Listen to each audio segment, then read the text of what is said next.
One Sunday afternoon at 2 o'clock, a westbound train pulled out of Baltimore, Maryland, and it was headed toward a small mining town in West Virginia.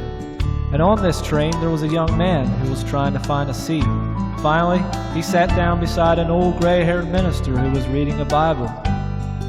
And as they journeyed, the old minister kept looking across his shoulder at the young man, and once in a while he'd see a tear in the young man's eyes. Finally he said, "Son, I see you're troubled about something. Perhaps I could be of some help. You see, I'm a minister, and sometimes it helps to talk about things." The young man burst into tears. He said, "Sir, I'm so glad you asked me about this, because I just can't keep it bottled up inside of me any longer. You see, sir, 3 years ago today, I was living at home with Mom and Dad. They were a good Christian Mom and Dad. They carried me to church every time the church doors opened, did their very best with everything that they knew how to raise me into a life of Christianity. But I started running around with a bunch of mean boys in our neighborhood, started coming in all hours of the night, using all kinds of filthy language, drinking, taking dope, just about anything that you could think of that was mean. I was in that category. And this went on for months. One night I came home, it was very late. My dad was waiting up for me. One word led to another, and finally I hit my dad. And I'll never forget the look on his face. He said, "Son, you're breaking your mother's heart.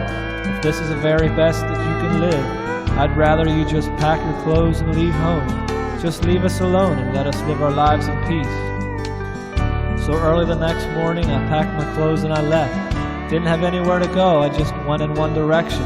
And I wound up in a city called Baltimore in the state of Maryland. I got a job there, and about 6 months later, I was married to a young girl. She was a young Christian girl who went to church quite often. One weekend, they were having revivals there at the church where my wife attended, and she persuaded me to go along with her there on a Friday night.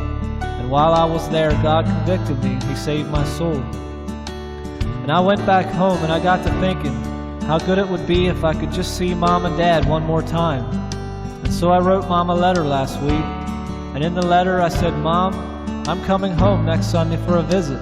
Don't know if I'm still welcome, and I wouldn't blame you if I wasn't. But I just want you and Dad to know that God has saved my soul and I'm living a new life. And Mom, if it's all right and I'm forgiven, I want you to go out in the front yard and hang a white rag from that old apple tree so that I can see it from the train. If I see the white rag, I'll get off the train and come in for just a little while. If I don't see the white rag, I'll just go on." The young man, with tears still rolling down his face, looked again at the old minister. He said, "Sir, I'd like for you to be my eyes for just a moment. You see, just around this next curve is where I left home 3 years ago. And I can't bear the thought to look. I'm going to bow my head and pray, and I want you to tell me if you see the white rag that I wrote Mom about." The young man bowed his head and began to pray. And as the train went around the curve, the old minister began to wipe the moisture off the window so he could see out clearly. And all at once, the old minister himself burst into tears. He said, "Son, you've got to see this. You've got to raise your head and look. You don't have a thing to worry about. There's not just one rag in that old apple tree, but son, there's a white rag hanging from every limb. And that's not all. There's an old Mom and Dad out in the front yard. They're waving the biggest bed sheet I ever saw, with the words wrote on it, 'Welcome home, son. Welcome home.'"